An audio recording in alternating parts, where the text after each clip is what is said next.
Join us at a21.org/walk.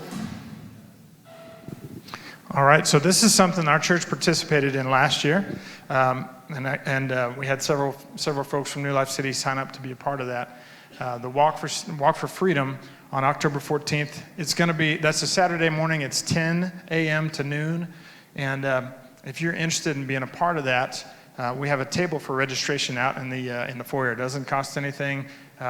And it's very simple to participate. And what they do is they all assemble and they walk down the street with, last year they said they had tape over their mouths, and you see the images with the bandanas over their mouths. Just walk in silent, as a silent statement that we are dealing with issues like this, even in Albuquerque. Even right here in our city, we have sex slavery going on, sex trafficking going on. We have immigrants coming in and being pulled into slave labor and indentured servitude. And so this is something that this group, A21, was founded by a woman who came out of the ministry of Hillsong Church in Australia.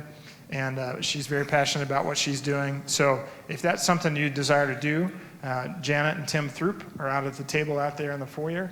You can go talk to them and see what steps are next. So thank you for considering that. Amen. Okay, I'm going to introduce a friend of the house. And I used to say this all the time, that this man was a hero of mine, and he started out as a hero of mine, and then transformed into a friend too, and that was awesome because it's cool to be friends with your heroes, right? So yes. So tonight I'm going to introduce our friend Steve Stewart, who's going to be bringing the word to you. Steve is the founder and the director of Impact Nations. And that is the mission organization that New Life City partners with, as well as many churches around the country and around the world. They partner with Impact Nations, and they take journeys of compassion to different parts of the world. And the beautiful thing of what Impact Nations does on these journeys is not only are they doing things to address humanitarian needs and needs in the developing world, they combine that with power evangelism, Holy Spirit, encountering and healing and saving lives, bringing people to a knowledge of Jesus wherever they go. I've been on a journey. Becky's been on a couple of journeys. A lot of people in our church have gone on these things, and they really are amazing. They're life-changing. And in fact, Alan teased a little bit last week of something I'm going to introduce to the church when I preach in October. And that idea was inspired in part by Steve Stewart and by my journey of compassion with Impact Nations. So would you guys welcome our friend and brother, Steve Stewart.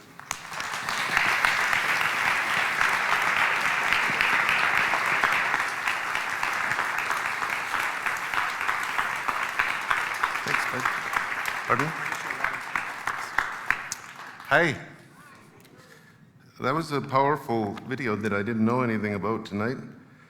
If I could just throw in my 2 cents worth, I'd say support them. As Chuck said, we take people on trips. We have 4 next month, for example. We're starting to raise up more and more leaders, so I'm not leading them all. One of them, Christina, is taking a group. It's for women only. I think there's 2 spots left to go and work specifically with getting women out of sex trade in Nakuru, Kenya. Working with our partner, he's helped women come out of prostitution, street people, drug addicts come get free, and we do it through starting businesses. We're doing more and more of this around the world. In fact, this one partner has now started 98,000 businesses. If you want to go and see that, we're doing stuff, this wasn't where I was going to go, but I didn't know about this video. I can't just let it go by.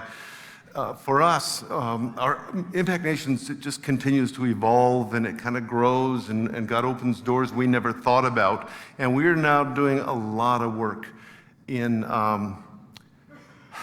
getting women out of trafficking and getting them out of vulnerable situations. 2 of the journeys next month are in Nepal. Did you know that of the 300, I'll get my numbers right.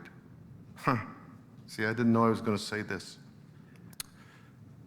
30,000, that's it, 30,000 girls and women trafficking in Nepal, and only 1%, only 300 have come back alive. But we are working now with our partners in creating more and more businesses, because it's all about financial vulnerability. And so then the parents don't need to sell their kids. And so that's all just to say, get behind this. It is a huge issue. I was in discussions with some people about it right in little old Albuquerque. It's everywhere. We can't, I believe that I think the Holy Spirit is just shining on this issue right now. And I see these women and these children who are sexually trafficked. In India, we have, that's a massive problem, but we also have a lot of them that become slave labor, brick kilns, etc. For me, they're the person on the side of the Jericho Road, and we can't walk by them. We can't pretend we don't see. So I just encourage you, get behind that, and that would be great. It's nice to be home. We were gone for 2 months. Going to be home. I'm home for 4 weeks, 5 weeks. Christina's home for 4. But we've had some great things happen, and I don't want to use my time talking about that very much, but just to encourage you. God is moving, just an incredible increase. We had a journey last month to Uganda. The one before that was the last one I was on. We saw well over 1,000 people come to Christ in 10 days. We had a priest of the big Sikh temple. The priest and his wife came to Christ and are now in a house church. That's good, isn't it? On that same trip, a couple of guys took our water filters over to the well because they'd heard that the water source was bad, and there was a guy with a crushed foot, and they prayed for him, and he was completely healed, and he's stamping around and everything. And as a result, 35 people came to Christ and are in a house church. That's okay. So I just want you to know, God's really doing lots and lots and lots of stuff. I watched a little girl's leg grow, and in the mercy of God, I've seen that for a long time, but this one, she just got to me. It's just a little kid about 4 years old with one leg profoundly short. I mean, she could hardly walk. And Jesus just intervened. He just broke in. And as I just prayed for her, I just felt everything, the muscle, the bone, just the leg grow, Isn't it wonderful when he does that? Okay. I want to talk to you tonight about Jesus, Lord over time, space, and matter. How's that for an esoteric title? All you physicists are just licking your chops. Jesus is bigger than the church knows he is. I mean, the church at large. I'm in a situation, I travel, and I don't even know how many different churches every year. And I tell you, Jesus, no matter how big you think he is, he's bigger than that. And the progression, the movement of Jesus is always to be growing and growing and growing. Where Jesus is, the heavens break in. I taught you here before in the past that the kingdom of heaven, your Bible says, it's the actual translation is the kingdom of the heavens. It's this multi-dimensional reality, this realm of the kingdom of the heavens. It's the realm where the triune God breaks in. And I wanted us to read a really important couple of verses from Colossians.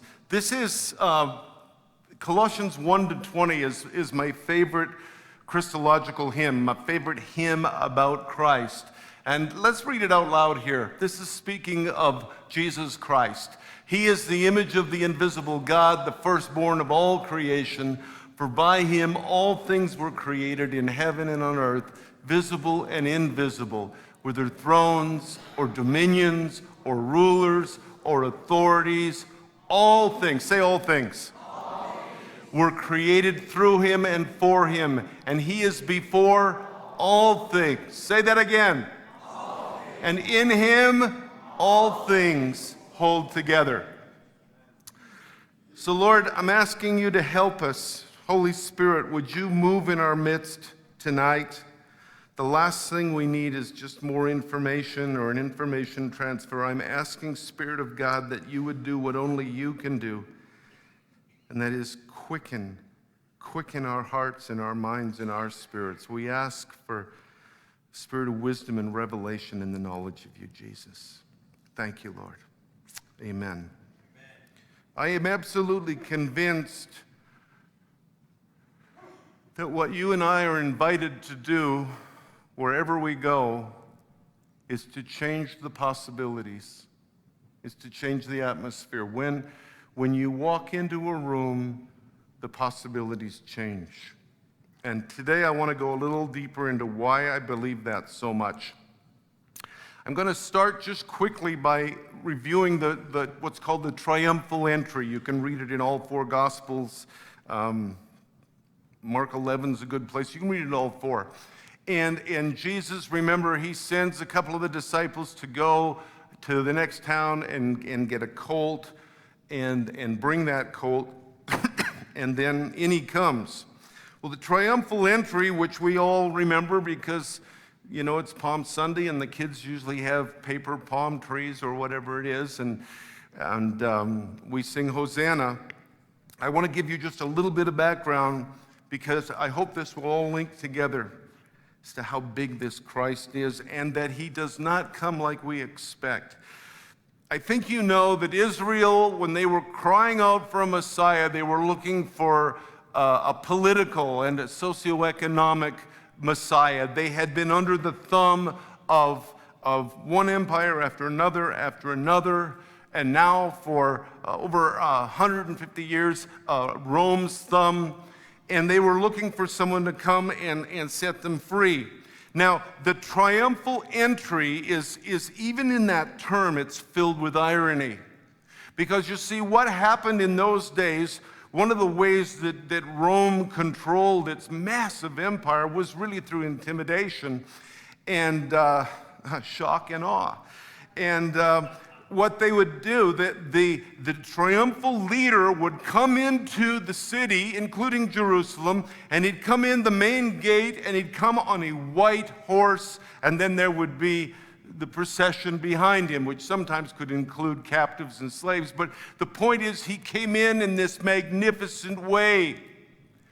Jesus purposely came in the back way. He did not come in the main gate, he came in the back door. And he came, imagine him riding on a colt, this little donkey, his feet probably dragging in the dirt. He did that purposely because he came as a very different kind of king.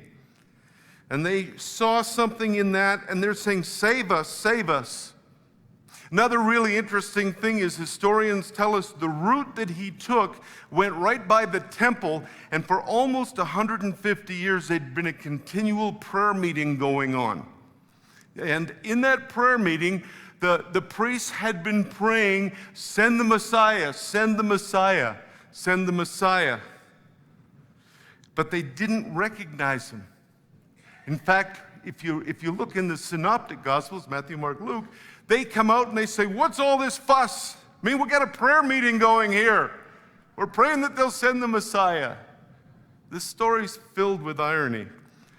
But there's something in this for us. They didn't recognize who he was, and they didn't recognize that this was the appointed time because they were locked in their certainties. They were certain they knew how the Messiah would come. They were certain they knew how he would work. It was not unique to that time, folks. They were locked in their certainties and their expectations, and they missed Jesus. I think this triumphal entry points to how the kingdom works in some different ways. The first thing I want to talk about is Jesus is Lord over space. You see, the temple, and N.T. Wright pointed this out years ago, that the temple was not just a place to worship God. It was so central to the Jews. It's still pretty central now, isn't it? Is there just a little bit of heat out there over the temple in Jerusalem? It was more than a place to worship God. It was the intersection point. They absolutely believed it is where heaven and earth touched and intersected. It's really where heaven overlapped with earth. And it's a special and a holy place. That's why the temple was so important. I've just been reading, just in my morning readings, I've been in 1 Kings, and the whole building and the dedication of the temple. It's this special place where heaven and earth intersect. So what does Jesus do? We see again in Matthew, Mark, and Luke. What does he do shortly upon coming in on this triumphal entry on this small donkey? He clears the temple. He clears the very place where God's presence is supposed to be. And when he gets challenged, as surely he was challenged by the religious powers and again by people's expectation, he said this in John 2:19, "Destroy this temple and I will raise it up in 3 days." What's this all about? Well, remember, the disciples didn't understand at all till after he was resurrected. And then they went, oh, that's what he meant. But really what Jesus is saying in here is that he is the reality to which the temple is just a type. It's just a signpost that points, and he's the reality. He says in Matthew 12:6, "I tell you, something is greater than the temple." Jesus is the fulfillment of Israel's hope that God's glory would dwell in the temple. That's what they wanted. They wanted the glory of God to dwell, and Jesus is the fulfillment of that desire. Jesus is the new reality of the kingdom, Jesus himself, and wherever he is, I want you to get this, wherever he is, that is the place of intersection. Amen. Now what I want to try to touch on today, and I'm not going to go down that road because it would be too long, but I want you to understand that there is a depth to the gospel. There's a depth to the scriptures, to the mystery of God. Paul uses the word mystery 21 times, almost all of them in describing Christ. There's a great mystery that transcends our expectations of space and time, and as I'm going to show you, in matter. So the temple is holy space, but now Jesus says, I am the temple. I am the temple. Secondly, he's Lord over time. And time for the Jews was so important in terms of Sabbath. Excuse me. What Sabbath was to the Jews was many, many things. It included a time of rest on the seventh day. God rested. So it was a time of rest. And I think Sabbath's really important. It's a declaration. It's a declaration of our reliance on God. If anybody wants to read a great book, my favorite Old Testament theologian is Walter Brueggemann, and he wrote a great little book, The Sabbath as Resistance. There's something about standing against the system, something prophetic when we take a Sabbath. It's one of the big things for me as I'm discipling leaders and men. One of the very first things, if not the first thing, I always talk to them is, do you take a Sabbath? And by the way, most don't, because they're too busy. So we begin to talk about this. Sabbath first is a declaration. I'm going to rest, and I am declaring that God is going to meet my needs, even if I have a day where I shut down. Okay? But the Sabbath is more than that. For the Jews, the Sabbath points to the ultimate fulfillment of God's great plan, the restoration of all things. The Sabbath looks forward to restoration. The Sabbath is about completion. It's about fulfillment. You know, we know the word shalom, and we tend to translate it as peace. But that's only one slice of the shalom pie. It's really about this fullness, this completion, this wholeness, and Sabbath looks forward to that. Amen. Now, so it's a special time. The temple's a special place. The Sabbath is a special time. Jesus' first words that we have a record of, his first words of his ministry, I don't mean when he was 12 in the temple, were in the first gospel that was written, which is Mark 1:15. He says something really interesting. So his opening deal is that the time is fulfilled. The time is fulfilled. Again and again, we see him doing stuff on the Sabbath that, because of their worldview and expectations of how God should work, really rubbed the religious folks the wrong way. I just made a short list. I was just this afternoon, I said, I wonder how many things he did. Well, in 5 minutes, remember the man with the withered hand? He healed him on the Sabbath. The blind man, he healed him on the Sabbath. The paralytic at the pool, he healed him on the Sabbath. He took the guys out to eat grain in the fields in front of the religious people. They got all their shirt in a knot. It was on the Sabbath. The woman bent over for 18 years. It was the Sabbath. I mean, what's going on? Didn't he like to heal on Thursdays or Tuesdays? He was demonstrating an incredible shift, a massive shift that I think is cosmic ultimately in its significance. Why did he do this? Because he was saying, the time you have been waiting for, that Sabbath time, is here right now, and I am the Sabbath. Matthew 12:8, the Son of Man is Lord of the Sabbath. Even more, Mark 2:27 and 28, the Sabbath was made for man, not man for the Sabbath. That'll just preach all on its own, but I'm going to keep moving. Therefore, the Son of Man is also Lord of the Sabbath. He wasn't just trying to criticize the religiousness and the rigidness that had come into Sabbath keeping. He was declaring not only a new space, a new temple, but a new time. The time is fulfilled and the kingdom of God has come. So the first example is Sabbath, but there's something here, another thing that it's been just marvelous. I've been doing some teaching on John's gospel, and this is one of those gospels, the more years you read it, the thicker it gets.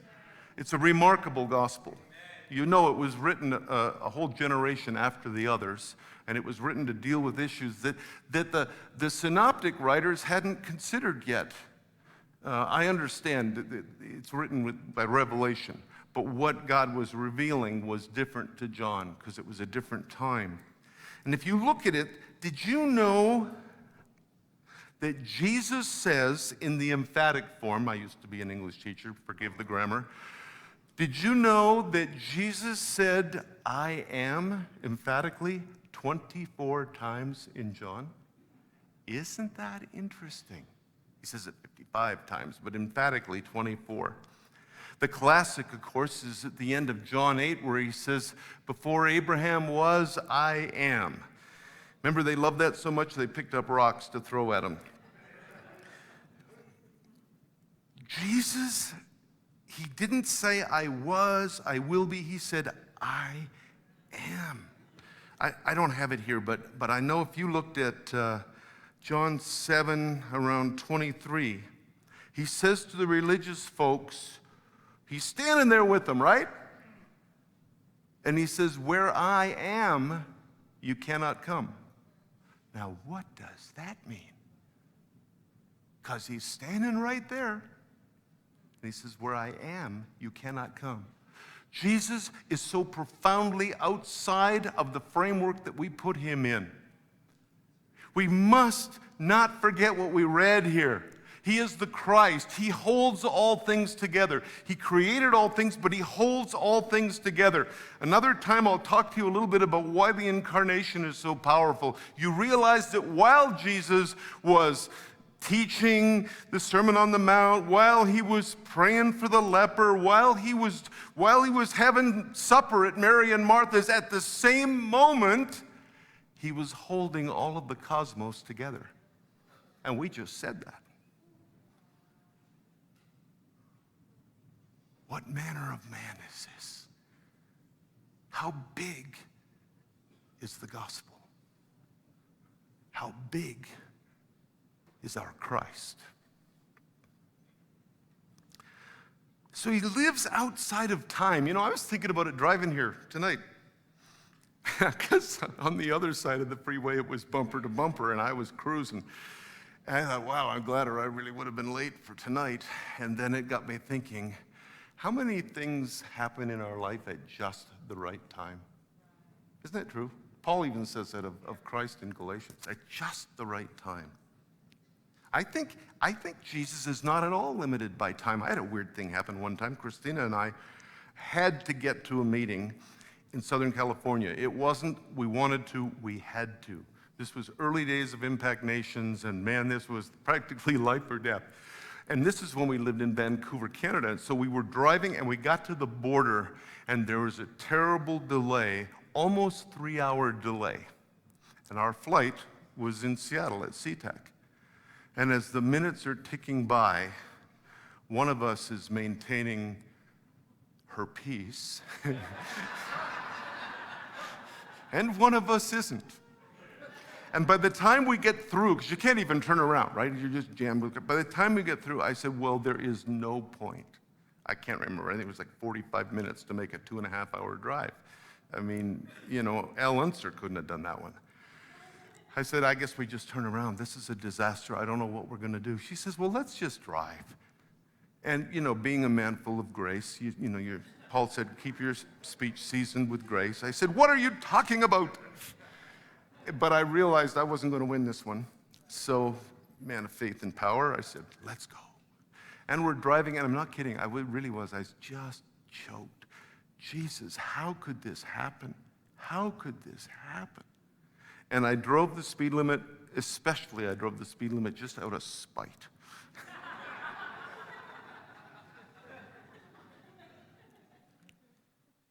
We have 45 minutes to make a nearly 2.5-hour flight, and we got there 20 minutes before boarding ended.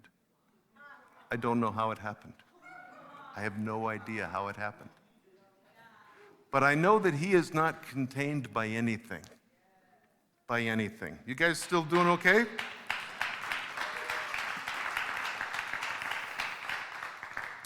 So heaven breaks into space and time, but it breaks in even in changes the very nature of matter itself. The physical laws are under the dominion of this Christ. I want you to hear that, because everything shouts at you that they're not, but they are. All the physical laws are under his dominion. Think about it. The resurrected Christ, he had a new body. It was similar, but it was different. Like, well, is he the gardener or is he Jesus? He comes through the door, through the wall, which is a good one. But they didn't go, it's Jesus. He went, is it Jesus? We're not sure. Remember John 21, sitting around the fire. He makes breakfast. Hey, guys, you catch anything? Throw your net on the other side. Remember that? They catch 153 fish. They're coming in, and they're not saying anything because they're not sure if it's him. It seems to me that even his body, the properties are different, as I expect ours will be. I think that's what Paul's talking about in 1 Corinthians 15. Jesus alters how physical laws change. He doesn't always by any means, but sometimes at any minute, heaven can break in. At a word, fish jump into the boat. Into the nets, rather. At a word, food is multiplied. I was just talking with one of my sons about that yesterday, the 5,000 and the 4,000, right? But I don't have time for the tidbit. I was going to give you a little freebie, but you can mob me later. It's just about the baskets. It's very interesting, because I always wondered why there were 12 baskets and 7 baskets. Anybody ever wonder that? And at some time I'll tell you. So At a word. He speaks to a storm. All right. In your Bible, it says basket at the end of the 5,000 and the 4,000, right? How many baskets were left over? But it's two different words in the Greek, completely. The first basket for the 5,000 is like a lunch pail basket, and the second one are these big hoop baskets. There you go. That probably changed your whole week. I just came across that and I went, wow, that's the answer to my question. Okay, so at a word, the storm instantly stops. He is not contained even by matter. One time we were doing a clinic and a feeding thing at the biggest garbage dump in Asia. It's in Manila, and there was over 200,000 people live in the dump. And they told us in this section that we went, if you would prepare 500 lunches, that's how many kids there are, and then you could feed them. We said, great. So we prepared that much. That's how much food we bought. We prepared it, put them, the styrofoam boxes, and it was a great plan, except 850 people showed up. And no, I didn't want to riot, but we just started handing them out, and the last kid got the last basket. I had the very same thing happen in Vancouver. When we had a small group of us, there were 70 of us having this little agape feast, And but somebody had misunderstood and thought it was open to the community, and the poor came in, and they came. Well, we had counted the food before all the community came. We knew there were 70, for example, 72 barbecued pork buns. Counted them twice. The people came and came and came.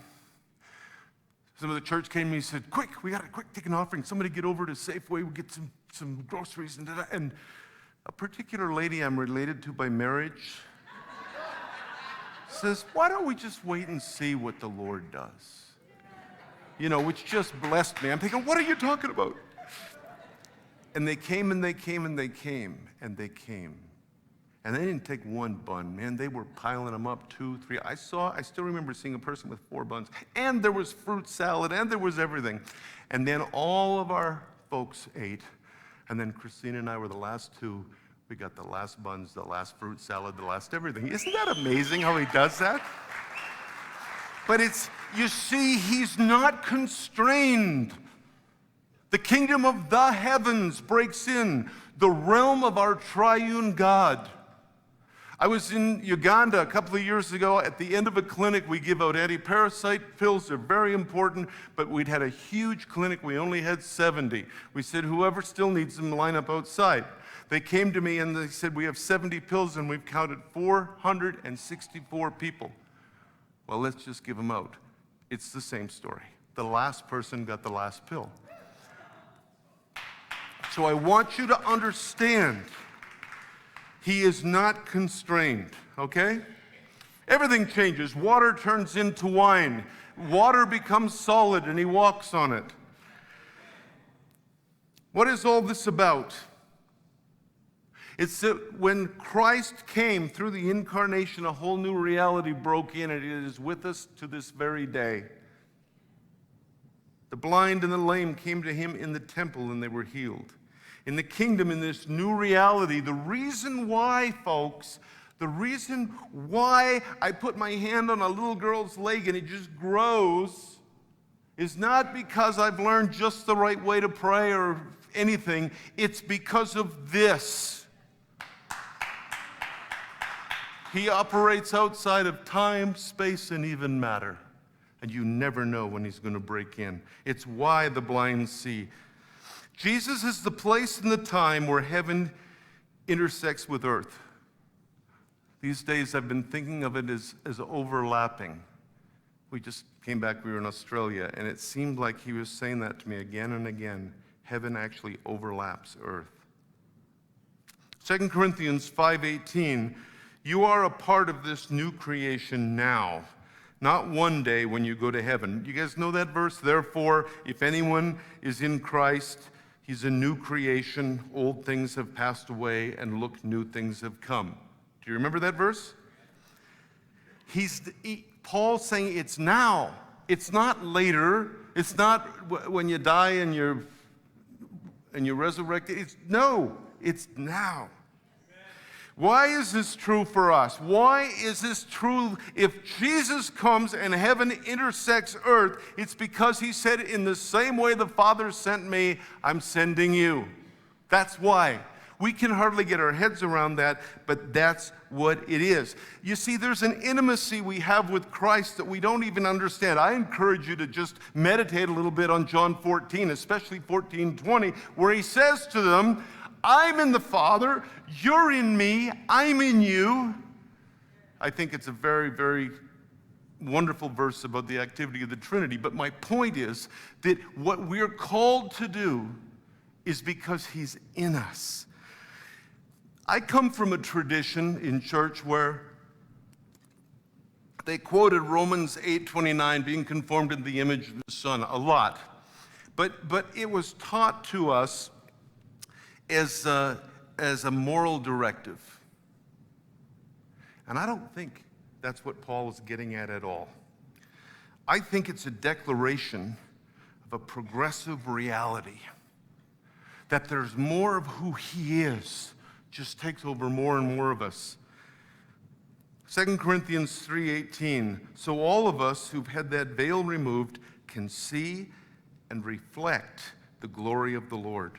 And the Lord, who is the Spirit, makes us more and more like him as we are changed into his glorious image. I think being more and more like him is a lot bigger than being nice and being whatever your list of moral imperatives is. There's something powerful, again, almost mystical in this. So I've said to you, Jesus is the new temple, the intersection of heaven and earth. And Paul says in 2 Corinthians 6:16, for you are the temple of the living God. Whoa! Do you get this? It doesn't just mean your body's a temple. Don't smoke, don't drink, don't chew. And that's exactly how I heard it. It's not, it's so much bigger. The gospel is so much bigger. He is where heaven intersects with space, with this place. And he's saying, you are the temple. So we're now God's temple. We're the holy space. We're the divine time that intersects with earth. Isn't that wild? Is Christ in you, the hope of glory? Chuck, is he in you? You got a miniature Jesus? Have you got the one who's the Logos? The one who in the beginning was God? The one who was the Word made flesh? Is that who's in you, Chuck? The one who says, all heaven and earth, all authority has been given to me. The one who holds all things together at all times. So this is why, stop worrying about if you know the right methodology for whatever, deliverance or healing or any of that. I didn't say don't learn them, I teach them. But don't worry, have I got it right? Have I got it right? You got Christ in you. You are the intersection point. And this is the journey, this is the adventure of following him. This is why you change the possibilities. You change the atmosphere. This is why. I went into a real poor part of town last week with Christina and with a friend of mine. I always have to take a bilingual friend because the folks I talk to, they just don't speak English. And once I get past enchilada, burrito, and Taco Bell, I can say that. And I really wish I could. I feel apologetic that I can't. But I know this. Just talking, and then could I pray for you? And then somebody else comes, and somebody else comes, and somebody else comes. I change the atmosphere, folks. I change the atmosphere. And I certainly change the possibilities. And so do you. So do you. Because this Christ is Lord. over space and time and matter. He holds all things together. This is the new creation, renewed and yet renewing. I want to do something. I was on my walk. I walk in the morning and pray. Probably some of you do that too. Got inspired by a certain friend of ours from Mississippi who preaches in Albuquerque. Does that mean he wants us to think less of him now because there's less? No, that was just a bad joke. But it's been very good for me. He and I were talking about it. We were having coffee about a week and a half ago, and it's been very good. And part of the good is the quiet. How many of you notice it's hard to be living in quiet, right? So the other day I was, and we'll put that up if you don't mind. The other day I was just praying Psalm 46:10. You guys probably all know it. Be still and know that I am God, right? How many have heard that verse? Could we do something? Because I think if we're going to begin to move in the rhythm of this Christ, if we're going to begin to break free from our expectations of how he works and start moving in this incredible, unexplainable, mysterious, cosmic Christ who holds everything together, I think we're going to need to quiet our spirits. Right? So let's do something.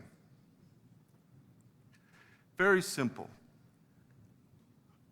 I want you to say that verse, and I want you to think about it for a few seconds. I mean, I spent an hour walking and doing it, but let's take a few seconds because maybe it'll give you a bit of a tool for just and getting in touch with who he really is. Be still and know that I am God. Why don't we say that? Be still and know that I am God. Just close your eyes and think about that for a moment.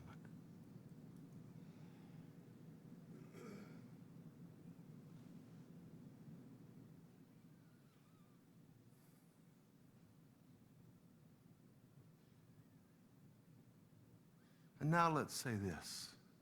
Have a look. This is what he's saying to us, folks. Be still and know that I am. There it is again.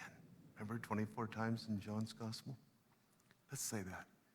Be still and know that I am. Just let that just sink in a little bit.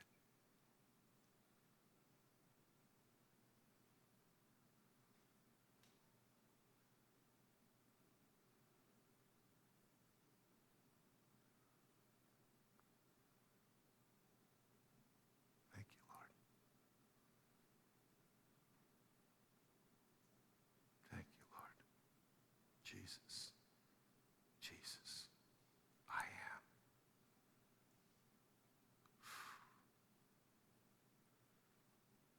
Let's do this one.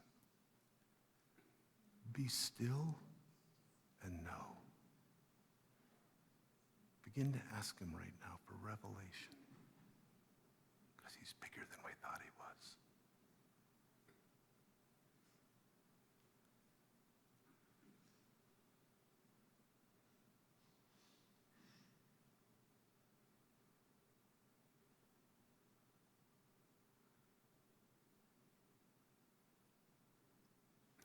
And finally,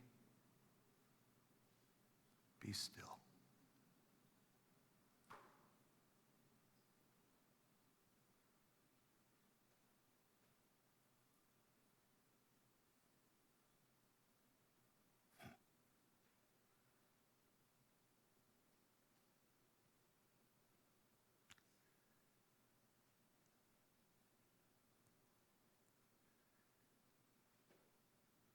And just rest in who you are. And who you are in him and him in you. Simply be.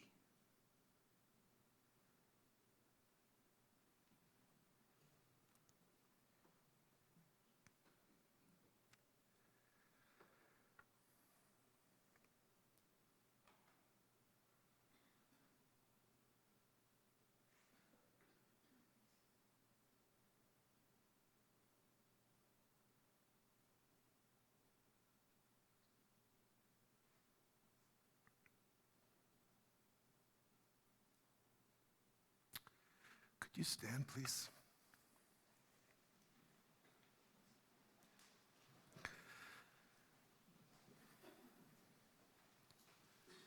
Coming forward to the altar has always been a mysterious thing to me.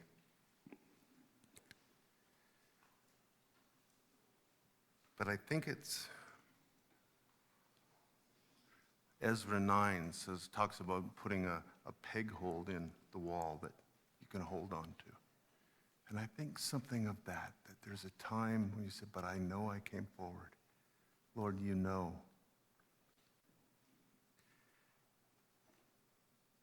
If tonight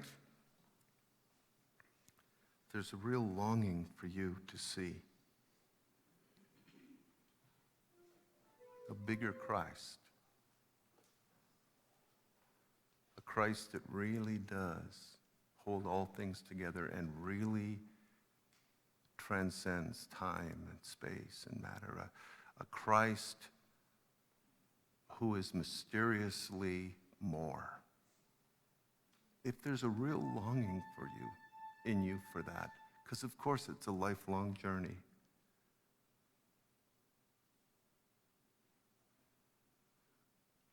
why don't you just come forward? Or maybe for you, it's an awareness that this Christ is in you, and you want to connect with this Christ in you and through you. Come forward.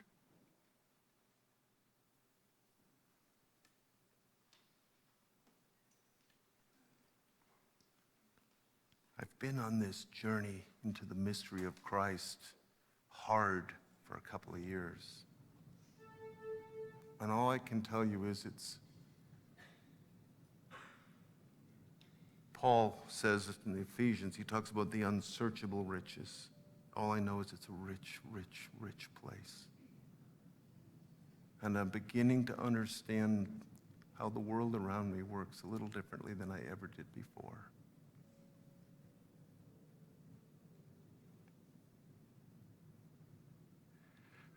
I want to pray for you and just pray over you. I think probably Chuck or Mama Gail will be out in the foyer. If you're here for the first time, we are so glad to have you with us. And did I say foyer instead of foyer? There you go. Pretty good, eh? But she'd love to meet with you. We've got a gift for you.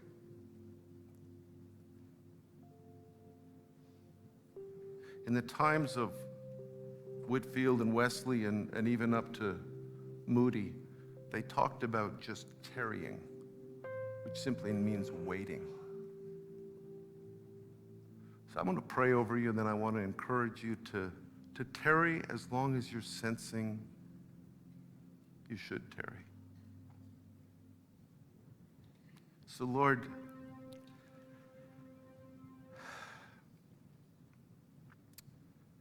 I come back to where I started. I pray for a spirit of wisdom and revelation in the knowledge, the knowing, the intimate knowing of you.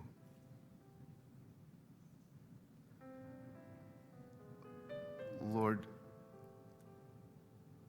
I pray that there would simply be